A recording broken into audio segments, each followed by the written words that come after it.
चतुर्थी का जो व्रत करने वाली होती हैं, जो चतुर्थी का पूजन करने वाली होती हैं, उनके भीतर का एक भाव होता है कि जैसे ही शाम का समय आए चंद्रदेव का पूजन करें। चंद्र जब प्रकट हो जाए, कलश भर लिया, उसके नीचे आखा दाना रख दिया, चावल गेहूँ जो भी आप रखते हो पूजन के लिए, ऊपर पात्र आदि रख दिया जलाशय, फिर अपन ने घी का दिया लगाकर पूजन भी कर ली। तो जो चतुर्थी का पूजन करने वाली होती हैं, जो चतुर्थी का नियम व्रत धारण करने वाली होती हैं, बड़ी बड़ी चतुर्थियाँ करती हैं या उसका नियम धारण करती हैं, तो चतुर्थी का जो पूजन करती है वो किस चीज के लिए होता है? केवल संतान, पुत्र, परिवार, हमारा कुटुंब, हम जिस कुल में हैं, हमारा कुल वैभव की ओर बढ़े, संपदा की ओर बढ़े और उसकी आयु बढ़े,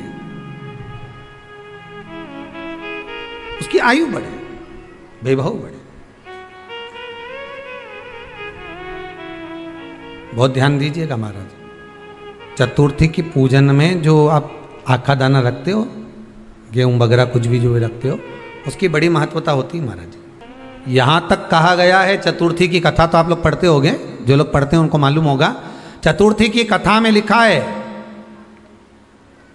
चौथ माता के व्रत में वर्णन किया गया है कि वो आखा दाना जो रखा जाता है, मान लो कोई जरूरी काम होता है तभी आखा दाना को रखा जाता है, संभाल के रखते हैं कि हम इस काम के लिए जा रहे हैं और हमारा ये कार्य सफल होना चाहिए। तो जिसने चतुर्थी का व्रत करा है, जिसने चंद्रदेव का पूजन करा, चतुर्थी का व्रत करा, वो गणेश जी से विनती करके वहां से 2-4 आखा दाना उठा ले, और जो व्यक्ति का काम अटक रहा है अपने ही घर का, पर दूसरे कुल को नहीं देना, अपने ही कुल के अंतर्गत जो काम अटक रहा है उसकी जेब में, उसके पल्लू में उस चीज़ को रख दिया जाए। तो चतुर्थी जो अगली आती है, जैसे आप महीने की करते हो तो महीने की, और आप जैसे करते हो कि 4 अलग बड़ी बड़ी चतुर्थी करते हो, तो उसके अनुसार आपका कार्य सिद्ध होता ही है। उस आखे दाने का इतना महत्व होता है क्योंकि चतुर्थी का व्रत करने वाली माता जब व्रत करती है तो स्वयं चतुर्थी की कथा में लिखा हुआ है कि पार्वती जी गणेश जी से चतुर्थी की कथा बचवाती। चतुर्थी की कथा बाची किसने थी? स्वयं गणेश जी महाराज ने। और सुनी किसने थी?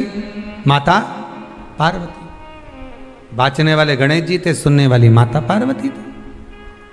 तो चतुर्थी की कथा जब होती है तो उसको स्वयं गणेश जी बाच रहे हैं, तो व्रत कौन सुन रही है? माता पार्वती। और आपने जो आखा दाना लिया वो गणेश जी के भाव से लिया, गणेश जी से निवेदन करके, विनय करके, प्रार्थना कर उसको प्राप्त किया।